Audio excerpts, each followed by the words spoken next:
Hello, this is the Bible History School. This is the 64th session of Revelation and World History. At our Bible History School, we are serializing Revelation and World History in 12 chapters. As of last time, we have completed lectures from chapter 1 to chapter 9.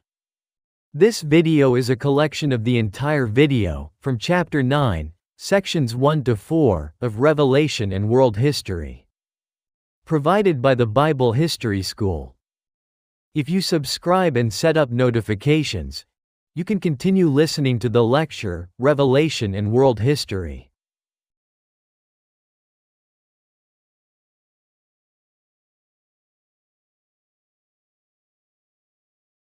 Hello, this is the 62nd lecture of Revelation and World History. Last time, we finished the lectures on chapters 1 through 8 of Revelation and World History. We have finished the first half of the 12-chapter lecture series and have now entered the second half. We covered very important themes in the interpretation of the book of Revelation. We examined the substantive identity of the two beasts appearing in Revelation chapter 13. We also identified the figure corresponding to the beast with two horns like a lamb, namely, 666. And the community comprising the 144,000. Furthermore, we historically substantiated the relationship between Gog and Magog and Babylon. And we looked into history to find out what kind of war the Battle of Armageddon was. In this lecture, we will examine the day of disaster.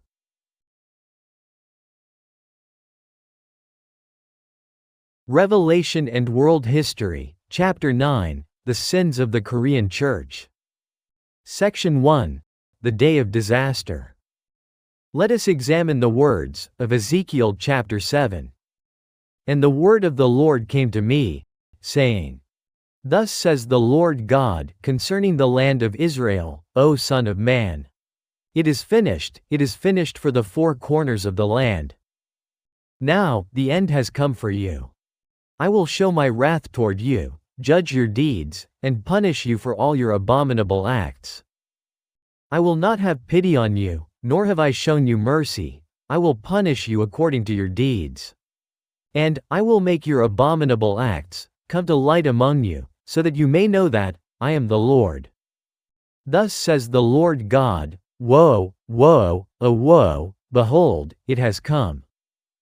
The end has come, the end has come, the end has come to you. Behold, it has come. O inhabitants of the land, the appointed woe has come upon you. The time has come, and the day is at hand. It is a day of turmoil, not a day of rejoicing on the mountains. Now, I will pour out my wrath upon you at speed, and my wrath. I will bring it upon you, and judge you according to your deeds, and repay you for all your abominable acts. I will not have pity on you, nor show you compassion. I will punish you according to your deeds. And your abominable acts will be revealed among you. You will know that I, the Lord, am the one who strikes. Behold, the day has come. Behold, it is imminent, the appointed disaster has arrived. Violence has arisen, and has become the rod of wickedness. Neither they, nor their multitude, nor their wealth, will remain. The time has come, and the day is near. Let the one who buys not rejoice, nor the one who sells grieve, for wrath has come upon all their multitude. Even if the one who sells lives, he will not return to retrieve what he sold. For the vision has not returned to all their multitude, and man, because of his wickedness. Though they have blown the trumpet and prepared all things, there is no one to go out to war, for my wrath has come upon all the multitudes. Outside there is the sword, and inside there is pestilence and famine. Those in the fields will die by the sword. And those in the cities will perish by famine and pestilence. Those who flee will take refuge on the mountains. And each one will weep mournfully like the doves of the valley, because of his own sins. Every hand will be weary, and every knee will be as weak as water. They will gird their loins with sackcloth, fear will cover them, and there will be shame on every face. They will cast their silver into the streets, and regard their gold as filth. For on the day, I the Lord, bring down my wrath. Their silver and gold will not be able to save them, nor will they be able to satisfy their souls. They became proud because of the splendid decorations, and with them made abominable idols and hateful things. I will hand them over to foreigners to plunder, and to the wicked of the world to plunder and defile them. I will turn my face away from them, and they will defile my secret dwelling place, and the violent will come in and defile it. Make chains, for the sin of bloodshed is full in the land, and violence fills the city. I will bring in the most wicked Gentiles, and they will take possession of the houses. And I will put an end to the pride of the strong, and their sanctuary will be defiled. Destruction will come, and they will seek peace, but there will be none. When, tribulation upon tribulation, and rumor upon rumor, they seek visions from the prophets. But it will be in vain, the law will pass away from the priests, and counsel from the elders. The king will mourn, the high officials will be clothed in astonishment, and the hands of the inhabitants will tremble. I will repay them according to their deeds, and judge them according to their wickedness, and they will know that I am the Lord. Ezekiel chapter 7 verses 1 to 27. There is a term that appears repeatedly in the prophetic books of the Old Testament, such as Jeremiah, Ezekiel, and Daniel. These include the day of the Lord. The end has come, the day of judgment and disaster will come. All these phrases have been combined with the book of Revelation to be interpreted as, in the end times, the Lord will bring disaster upon mankind to judge. According to the text of the prophetic books, Babylon was destroyed as punishment for its sin of invading and oppressing Israel and its surrounding nations. However, when Israel was invaded by Babylon, they were not without sin. Through the prophetic books, God describes in detail what wrongs each nation committed, and how they would come under Babylonian rule as the price for those sins.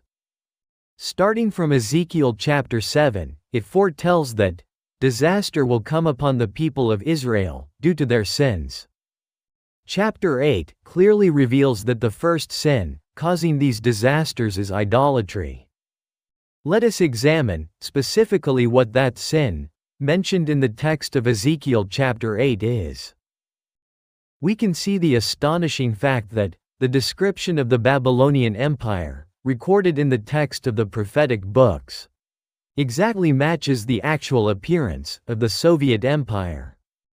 Through this, it has become clear that the prophecies concerning Babylon, appearing in the books of Revelation, Jeremiah, and Daniel, are prophesying about the same history. In the last lecture, we identified the identity of the seven-headed beast rising from the sea among the two beasts appearing in Revelation chapter 13. It was the Soviet Union. The supreme leaders of the Soviet Union were Lenin, Stalin, Khrushchev, Brezhnev, Andropov, Chernenko, and Gorbachev, a total of 7 people. The Soviet Union was ruled by 7 leaders, existed for 70 years, and then disappeared. Isaiah chapter 14 records a song about a certain king of Babylon. He is Stalin, one of the 7 supreme rulers mentioned earlier. Stalin is the figure who turned 1/3 of the world into a communist state. He was a dictator who purged or caused the deaths of tens of millions of his own people. In the next lecture, we will examine chapter 9 section 2, the sin God considers most abominable. It was the Bible History School.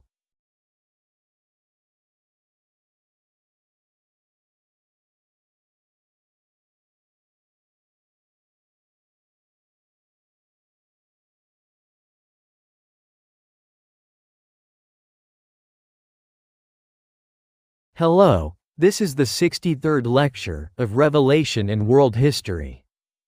Last time, we finished the lectures on chapters 1 through 8 of Revelation and World History. We have finished the first half of the 12-chapter lecture series and have now entered the second half. We covered very important themes in the interpretation of the book of Revelation. We examined the substantive identity of the two beasts, appearing in Revelation chapter 13. We also identified the figure corresponding to the beast with two horns like a lamb, namely, 666. And the community comprising the 144,000. Furthermore, we historically substantiated the relationship between Gog and Magog and Babylon. And we looked into history to find out what kind of war the Battle of Armageddon was. In this lecture, we will examine the "not a single stone will be left upon another."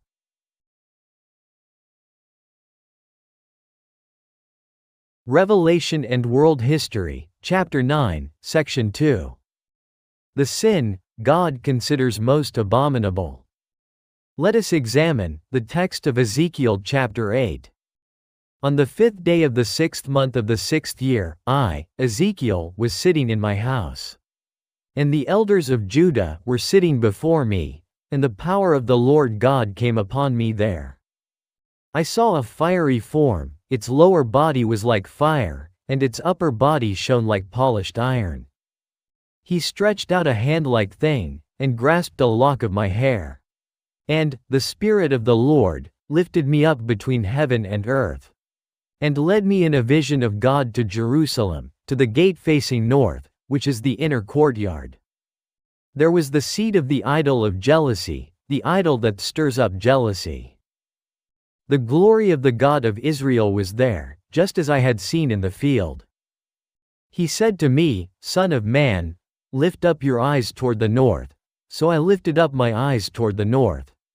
And there was the idol of jealousy at the entrance of the altar gate to the north. He said to me again, "Son of man, do you see the deeds of the house of Israel? They commit great abominations here, causing me to depart far from my sanctuary. You shall again," he said, "you shall see other great abominations." He led me to the gate of the courtyard, and I saw that there was a hole in the wall. He said to me, "Son of man, tear down this wall." So I tore down the wall, and there was a door. He said to me, "Go in and see the abominable and evil things they do there." When I went in, I saw that all the idols of the house of Israel were painted on the walls on all four sides. 70 elders of the house of Israel stood before it, and Jozaniah son of Shaphan stood in the middle. Each held an incense burner in his hand, and the smoke of the incense rose like a cloud. He said to me, "Son of man, have you seen the elders of the house of Israel, each acting in the darkness of the room of their idol? They say, 'The Lord does not see us, the Lord has forsaken this land.'" He said to me, "You shall again see other great abominations that they do." Then he led me to the north gate of the temple of the Lord. And there I saw women sitting and weeping for Tammuz. Then he said to me, "Son of man, have you seen this? You shall see even greater abominations than these." Then he led me into the inner courtyard of the temple of the Lord. Behold, at the gate of the temple of the Lord, between the porch and the altar, about 25 men were worshipping the eastern sun, with their backs to the temple of the Lord. Then he said to me, "Son of man, have you seen? Shall I say that the abominations of the house of Judah are few? Therefore, I will repay with anger, I will have no pity or show mercy. Though they cry out loudly in my ears, I will not listen." Ezekiel chapter 8 verses 1 to 18. Ezekiel chapter 8 verse 16 specifically describes the act of idolatry. "And behold, between the gate of the temple of the Lord, between the porch and the altar, about 25 men were worshipping the eastern sun, with their backs to the temple of the Lord." Ezekiel chapter 8 verse 16. During the Japanese colonial period, Japan forced Korean churches to worship at Shinto shrines. The Korean Presbyterian Church yielded to this, and eventually carried out Shinto shrine worship. Ezekiel chapter 8 verse 16 describes this event, exactly as it happened. On September 9, 1938, the 27th General Assembly of the Korean Presbyterian Church was held at the West Gate Outside Chapel in Pyongyang. The event in which the assembly passed a resolution on Shinto shrine worship, in the name of moderator Hong Taek-ki, and 25 church representatives worshipped at the Pyongyang Shinto shrine, is identical to the content of this passage. About 25 men turned toward the east, and worshipped the eastern sun. After the adjournment of the General Assembly, the Vice President, representing the officers, and the moderators of each presbytery, representing the delegates, paid homage at the Pyongyang shrine. We consulted Kim Sung-tae's Korean Christianity and the issue of Shinto shrine worship. At that time, the Korean Presbyterian Church consisted of a total of 27 presbyteries. Among them, there were 4 presbyteries in Manchuria, Function, South Manchuria, North Manchuria, and East Manchuria.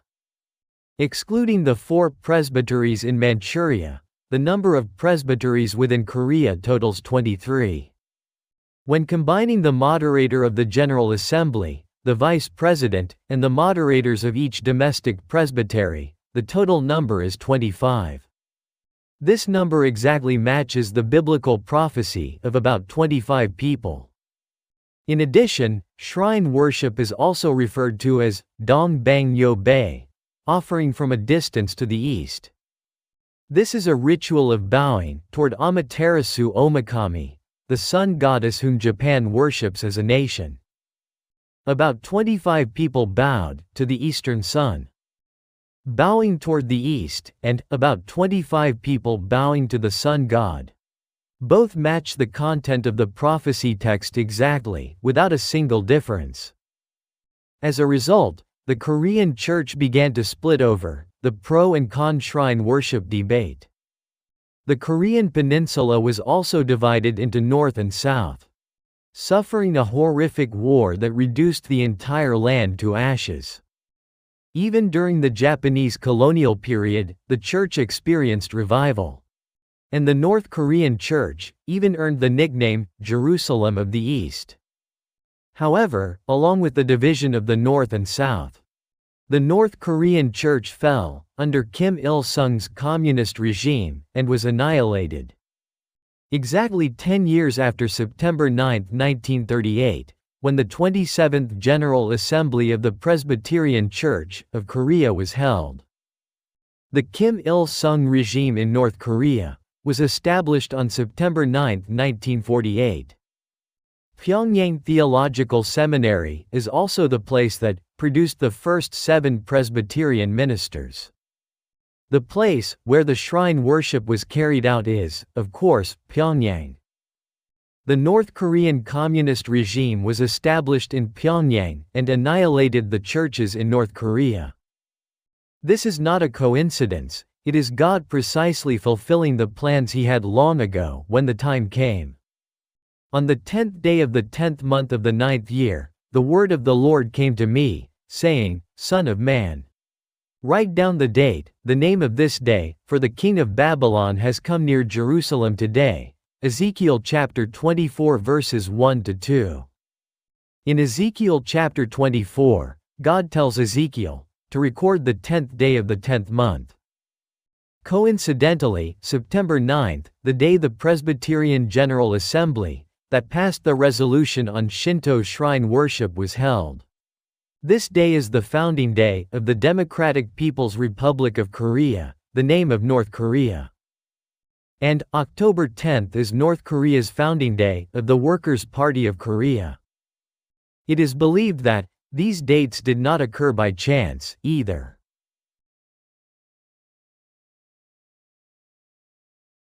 Revelation and World History, Chapter 9, Section 3. The calamities suffered as a result of sins committed before God. The cause that brought about the calamities of the end days mentioned in Ezekiel chapter 7 is directly related to the sin of Israel, mentioned in Ezekiel chapter 8. It clearly demonstrates the fact that this is the result of the Korean Church's Shinto shrine worship. Specifically, turning away from the temple of Jehovah and bowing down to the eastern sun. That day of disaster is the day of flight, recorded in Ezekiel chapter 7 verse 16. This is identical to the explanation of fleeing, found in Matthew chapter 24, Matthew chapter 24 verses 15 to 21. That day is the Korean War, which broke out on June 25, 1950. In Matthew chapter 24 verse 20, the statement, "Pray that you do not flee in winter or on the Sabbath," strongly implies that such a thing will happen at that time. On June 25, 1950, the Korean War broke out.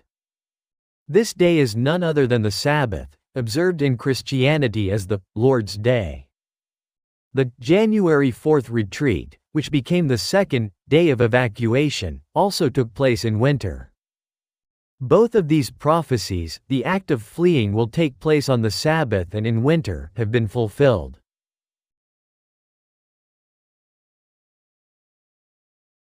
Revelation and World History, Chapter 9, Section 4. Not a single stone will remain, and everything will collapse. Do you not see all these things? Truly I say to you. Not one stone shall be left upon another, every one shall be thrown down. Matthew chapter 24 verse 2. This refers to the temple in Jerusalem. It foretells that the building will all collapse and disappear. Upon the arrival of the church age, this temple was replaced by chapels.